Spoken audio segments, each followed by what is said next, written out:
Last வீடியோஸில் வந்து நம்ம சூப்பர் பொசிஷன் பிரின்சிபலும் எலக்ட்ரிக் ஃபீல்டு பற்றியும் அண்ட் தென் எலக்ட்ரிக் ஃபீல்டோட இம்பார்ட்டன்ட் ஆஸ்பெக்ட்ஸ் என்னென்ன இருக்குதுன்னு நம்ம பார்த்தோம். இப்போ நம்ம பார்க்க போகிறது electric field due to the system of point charges. ஓகேங்களா, எப்படி அதை நம்ம பார்க்கலாம், எப்படி பார்க்க முடியும் அப்படின்னா, சிங்கிள் பாயிண்ட் சார்ஜ் பற்றி அதனோட எலக்ட்ரிக் ஃபீல்டை நம்ம ஏற்கனவே பார்த்தோம். இப்போ நம்பர் ஆஃப் பாயிண்ட் சார்ஜஸ் இருந்துச்சுன்னா எப்படி நம்மளால் பார்க்க முடியும், எப்படி கண்டுபிடிக்கிறது அப்படின்னு பார்ப்போம். ஆல்ரெடி நம்ம பார்த்துருக்கோம் சூப்பர் பொசிஷன் பிரின்சிபல்னு. அதில் என்ன பார்த்தோம் அப்படின்னு சொன்னால், சிங்கிள் ஃபோர்ஸ் இருந்துச்சுன்னா என்ன, அண்ட் தென் ஒரு சிங்கிள் பாயிண்ட் சார்ஜ் மேலே நம்பர் ஆஃப் பாயிண்ட் சார்ஜஸ் ஃபோர்ஸை க்ரியேட் பண்ணிச்சுன்னா எப்படின்னு பார்த்தோம். Vector sum of all the individual forces பார்த்தோம் இல்லையா, அதே தான் இப்போ நம்ம யூஸ் பண்ண போகிறது. ஸோ அப்போ number of point charges are distributed in space means we want to find the electric field at some point P due to this collection of point charges. We should use the superposition principle. Okay, so the electric field at an arbitrary point due to a collection of point charges is simply equal to vector sum of electric fields created by the individual point charges. This is called superposition of electric fields. ஓகேங்களா, தென் அதாவது ஒரு single point charge மேலே number of point charges வந்து electric ஃபீல்ட்ஸை create பண்ணுது அப்படின்னு சொன்னால், அதை நம்ம எப்படி அதனுடைய டோட்டல் எலக்ட்ரிக் ஃபீல்டை நம்ம எப்படி கண்டுபிடிக்கணும் அப்படின்னு சொன்னால், இண்டிவிஜுவல் எலக்ட்ரிக் ஃபீல்ட்ஸை வந்து வெக்டார் சம் பண்ணால் நம்மளால் டோட்டல் எலக்ட்ரிக் ஃபீல்டை கண்டுபிடிக்க முடியும். இதுதான் நம்ம வந்து சூப்பர் பொசிஷன் ஆஃப் எலக்ட்ரிக் ஃபீல்ட்ஸ்னு சொல்கிறது.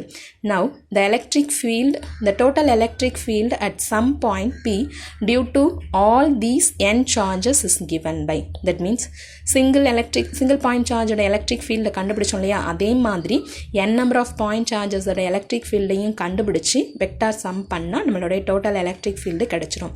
That means E vector is equal to E1 vector plus E2 vector plus E3 vector plus etc plus En vector. Then electric ஃபீல்டோட வேல்யூவில் 1/4π காமனாக இருக்கும். ஸோ வெளில எடுத்துருங்க.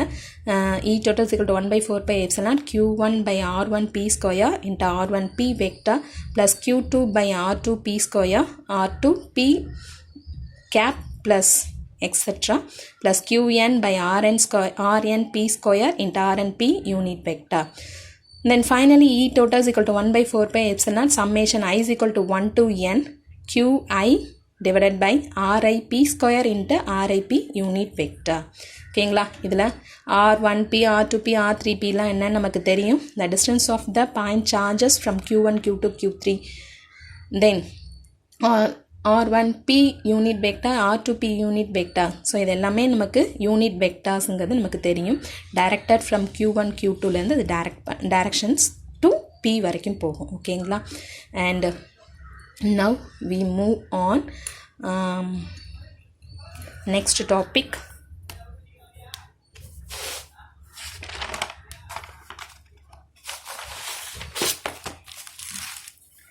Electric field due to continuous charge distribution. Electric field due to continuous charge distribution.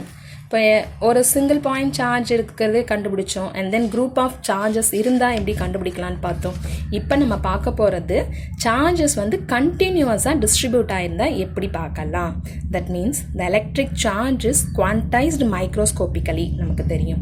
And தென் நம்ம கூலும்ஸ்லாம் பார்த்துருக்கோம், super position principle பார்த்துருக்கோம், எலக்ட்ரிக் ஃபீல்டு பார்த்துருக்கோம். இது எல்லாமே எதுக்கு நம்ம யூஸ் பண்ண முடியும் அப்படின்னா, these are applicable to only point charges. இப்போ நம்ம எடுத்துக்க போகிறது while dealing with the electric field due to a charged sphere or a charged wire. Charged ஸ்பியரோ எடுத்துக்கிட்டோம் அப்படின்னு சொன்னால், அதில் it is very difficult to look at individual charges in these charged bodies. ஒரு சார்ஜ்டு பாடியில் போயிட்டு ஒரு இண்டிவிஜுவல் சார்ஜஸை மட்டும் நம்ம எடுத்து அதுலேருந்து நம்ம எலக்ட்ரிக் ஃபீல்டை நம்ம கண்டுபிடிக்கிறோம் அப்படின்னா it is very difficult. Therefore நம்ம என்ன பண்ண போகிறோம் அப்படின்னா, it is assumed that charges distributed continuously on the charged bodies. அந்த சார்ஜ்டு பாடியில் வந்து சார்ஜஸ் வந்து கண்டினியூஸாக டிஸ்ட்ரிபியூட் ஆகிருக்கதான் நம்ம அசம்ஷன் பண்ண போகிறோம். And the discrete nature of charge is not considered here. அங்கே வந்து நம்ம சார்ஜஸ் வந்து டிஸ்க்ரீட்டாக சார்ஜஸ் வந்து டிஸ்ட்ரிபியூட் ஆகிருக்கு அப்படிங்கிறத நம்ம எடுத்துக்கிறது கிடையாது. ஓகேங்களா, now the electric field due to such continuous charge distribution is found by invoking the method of calculus மெத்தடில் தான் நம்ம எலக்ட்ரிக் ஃபீல்டை வந்து கண்டுபிடிக்க போகிறோம். எங்கன்னா சார்ஜ் வந்து கண்டினியூஸாக டிஸ்ட்ரிபியூட் ஆகிருந்தா. ஓகேங்களா, now we consider the following shaped objects. Consider the following charged objects of irregular shape as shown in the above figure. That means delta Q1, Q2, Q3. From the point P, these points are located at the distance R1, R2, R3. ஓகேங்களா, அதனால் கிடைக்கக்கூடிய electric field delta E1, delta E2, delta E3. Okay, the entire charged object is divided into a large number of elements del Q1, del Q2, del Q3, etc. to del Qn. And each charge elements is del Q is taken as a point charge. del Qவை நம்ம ஒரு point சார்ஜாக நம்ம எடுத்துக்க போகிறோம். எடுத்துட்டு அதிலேருந்து தான் நம்ம என்ன கண்டுபிடிக்க போகிறோம்னா electric field due to continuous charge distribution எப்படி இருக்குன்னு நம்ம கண்டுபிடிக்க போகிறோம். So the electric field at a point P due to a charged object is approximately given by the sum of the electric fields at P due to all such charge elements. Superposition of electric fields பார்த்தோம் இல்லைங்களா, அதை வந்து is approximately ஈக்குவலாக இங்கே வந்து நம்ம எடுத்து போகிறோம். ஏன்னா நிறைய சார்ஜஸ் இருக்குது, அந்த சார்ஜஸோட எலக்ட்ரிக் ஃபீல்டு கண்டுபிடிக்க போகிறோம். அப்போ நம்ம வந்து ஒரு இர்ரெகுலர் ஷேப் எடுத்தோம். அந்த இர்ரெகுலர் ஷேப்பில் வந்து n நம்பர் ஆஃப் சார்ஜஸ் இருக்கிறத நம்ம கன்சிடர் பண்ணியிருக்கோம். அப்போ அதனோட n நம்பர் ஆஃப் சார்ஜஸ் இருந்துச்சுன்னா டோட்டல் எலக்ட்ரிக் ஃபீல்டு என்ன நம்ம கண்டுபிடிக்கணும். ஸோ டோட்டல் எலக்ட்ரிக் ஃபீல்டு கண்டுபிடிக்க நம்ம இங்கே யூஸ் பண்ண போகிறது சூப்பர்பொசிஷன் பிரின்சிபலை யூஸ் பண்ணிக்க போகிறோம். So superposition of electric field use பண்ணோம்னா E is equal to 1 by 4 pi epsilon naught del Q1 R1 P square R1 P vector plus etc. to plus del Qn by Rn P square into Rn P cap vector. Rn P cap. ஓகேங்களா, it is approximately equal to 1 by 4 pi isனா summation I is equal to 1 to n del Qi divided by Rip square into Rip cap. ஓகேங்களா, so இதில் வந்து del Qi அப்படிங்கிறது என்ன அப்படின்னு சொன்னால் that is the charge of ith element. ith elementோடைய சார்ஜை வந்து நம்ம del Qiன்னு நம்ம சொல்கிறோம். தென் Rip அப்படிங்கிறது என்னென்னா distance of the point P from the ith charge. Ripங்கிறது distance of the point P from the ith charge element.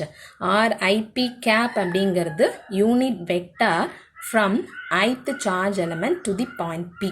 Okay, இப்போ நம்ம என்ன செய்ய போகிறோம்னா the above equation is only for an approximation. இந்த only நம்ம approximate வேல்யூவாக தான் நம்ம எடுத்துருக்கோமே தவிர not a equal value. So to incorporate the continuous distribution of charge, we take the limit del Q tends to 0.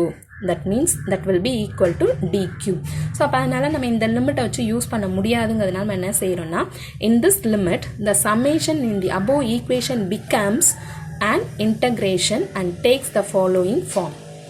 So நம்ம continuous ஃபார்மேஷனில் எடுக்கும் பொழுது அப்ராக்சிமேட்டாக தான் ஒரு வேல்யூவை கண்டுபிடிக்கிறோம். ஸோ அந்த அப்ராக்சிமேட் வேல்யூ வந்து நம்மளால் கண்டினியூஸ் டிஸ்ட்ரிபியூஷனுக்கு யூஸ் பண்ணுறோம் அப்படின்னா del Qவோட வேல்யூ டென்ஸ் டு 0வாக போகும். அதனால் நம்ம என்ன செஞ்சிடறோம் அப்படின்னா இந்த சம்மேஷனை சேஞ்ச் பண்ணி இன்டகிரேஷனாக மாற்றிடுறோம். ஸோ இப்போ ஒரு சார்ஜஸ் வந்து கண்டினியூஸாக டிஸ்ட்ரிபியூட் ஆயிருக்கு அப்படின்னு சொன்னால் நம்ம இங்கே யூஸ் பண்ணுறது என்ன டெக்னிக் யூஸ் பண்ணிக்கிறோம் அப்படின்னு சொன்னால் இன்டகிரேஷன் கால்குலஸ் டெக்னிக்ஸ் நம்ம இங்கே யூஸ் பண்ணுறோம். And takes the following form E vector is equal to 1 by 4 pi epsilon naught integration of dq by r square into r cap. Okay, so this is the electric field due to a continuous charge distribution. Continuous charge distribution கண்டுபிடிக்கணும்னா ஒரு irregular shape இருக்கக்கூடிய ஒரு figure எடுத்து ஒரு object charged bodies எடுத்துக்கிறோம். அந்த charged பாடிஸில் n number of object இருக்கிறதா எடுத்துப்போம். அப்போது இண்டிவிஜுவலாக இருக்கக்கூடிய எலக்ட்ரிக் ஃபீல்டை ஃபைண்ட் அவுட் பண்ணிவிட்டு சூப்பர் பொசிஷன் ஆஃப் எலக்ட்ரிக் ஃபீல்ட்ஸை யூஸ் பண்ணி இந்த என்டையர் எலக்ட்ரிக் ஃபீல்டு எவ்வளோன்னு கண்டுபிடிப்போம். அந்த என்டையர் எலக்ட்ரிக் ஃபீல்டோட வேல்யூ வந்து அப்ராக்சிமேட்டலாக தான் நம்மளால் கண்டுபிடிக்க முடியும்.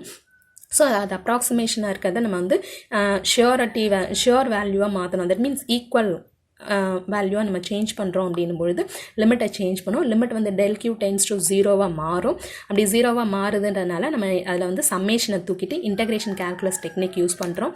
இன்டகிரஸ் கால்குலஸ் டெக்னிக் யூஸ் பண்ணும்போது E vector is equal to 1 by 4 pi epsilon naught integration of dq by r square into r capன்னு நம்ம மாற்றிடுறோம். ஓகேங்களா, நெக்ஸ்ட் ஒன் அதனுடைய கண்டினியூஷனில் எலக்ட்ரிக் ஃபீல்டு வந்து linear charge density, surface charge density and volume charge டென்சிட்டியாக இருக்கும்போது எலக்ட்ரிக் ஃபீல்டு எப்படி இருக்குன்னு நம்ம பார்க்க போகிறோம்.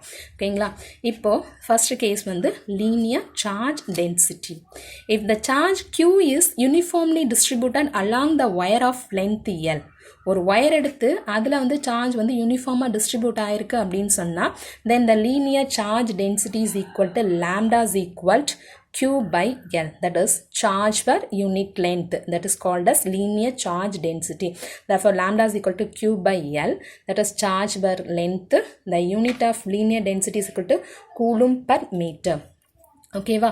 From this நமக்கு தேவை smaller amount of charge வேணும். So அப்ப dq is equal to lambda into dl. Therefore the electric field of the due to the line of total charge என்னன்னு கண்டுபிடிப்போம். That means then finally we get the electric field E is equal to 1 by 4 pi epsilon Q by R square னு போட்டோம் இல்லைங்களா. So Q க்கு பதிலா lambda dl by R square into R cap, that is lambda constant, so வெளில எடுத்துருவோம். lambda by 4 pi epsilon naught integration of dl by R square into R cap. Like that surface charge density. If the charge Q is அங்கே வந்து ஒயரில் எடுத்துக்கிட்டோம், இங்கே வந்து ஒரு surface ஏரியாவில் charge distribute ஆயிருந்தால் எப்படி இருக்கும்? So surface charge density means if the charge Q is uniformly distributed on a surface of area A, then the surface charge density, அங்கே linear charge density means charge per unit length, இங்கே surface charge density means charge per unit area. So sigma is equal to Q by A. Unit of surface charge density is coulomb per meter square. ஏன்னா சார்ஜோட unit coulomb, ஏரியாவுக்கு metre square. So டினாமினேட்டரில் இருக்கனால மேலே போகும்போது -2. So 10 coulomb per meter square. ஓகேங்களா. So dq வேணும். dq is equal to sigma into dA. dq is equal to sigma into dA. So E vector, that means electric field is equal to 1 by 4 pi epsilon naught. Instead of dq is equal to sigma into dA, R square into R cap. That is finally equal to sigma by 4 pi epsilon naught integration of dA by R square into R cap. Third case, volume charge density. So volume charge density அப்படின்னாலும் என்னன்னா அதே தான், charge per unit length, charge per unit area மாதிரி இங்கே volume charge density means charge per unit volume. Charges வந்து ஒரு volume இருக்க ஒரு பர்டிகுலர் வால்யூமில் யூனிஃபார்மாக டிஸ்ட்ரிபியூட் ஆகிருந்தால் எப்படி இருக்குன்னு பார்க்கணும். ஓகேங்களா. So if a charge Q is uniformly distributed in a volume V, then volume charge density is rho is equal to Q by V. From this dq is equal to rho into dV. Unit of volume charge density is chargeக்கு coulomb, volumeக்கு meter cube. So coulomb per meter cube. And finally electric field E vector is equal to 1 by 4 pi epsilon naught integration of rho dV divided by R square into R cap. Rho is the constant, so take the outside rho by 4 pi epsilon naught integration of dV by R square into R cap. ஓகேங்களா. And இதில் example 1.7ஐயும் example 1.8ஐயும் try பண்ணி பாருங்கள். போட முடிஞ்சதுன்னா போடுங்க. 1.7 மட்டுமாவது ஷியோராக போடுங்க. ஓகேங்களா. ட்ரை பண்ணுங்கள். முடியலன்னும் பொழுது டவுட் என்ன இருக்கோ அதுக்கு சொல்லுங்கள், நான் எக்ஸ்பிளைன் பண்ணுறேன். ஓகேங்களா. Thank you students.